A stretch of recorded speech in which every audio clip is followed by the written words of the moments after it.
ஏற்கனவே அவன் எரித்து விட்டான், எரித்ததை மறுபடி எரித்து விட்டான். தர்மம் காக்கும் தேவனோ தூங்கி போய்விட்டான். வாழ்க்கை எதுவென்று புரியவில்லை, வாய்விட்டு அழவும் வசதி இல்லை. வெந்த புண்ணில் அல்லவோ வேலும் பாய்ந்தது, விதியால் வந்ததா இல்லை, சதியால் வந்ததே தொல்லை. விதியால் வந்ததா இல்லை, சதியால் வந்ததே தொல்லை. வானத்தை பார்த்தேன், பூமியை பார்த்தேன், மனுஷனை இன்னும் பார்க்கலையே.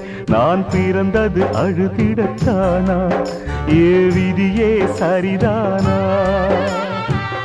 தங்க என்னும் தங்கம் இங்கே தீயில்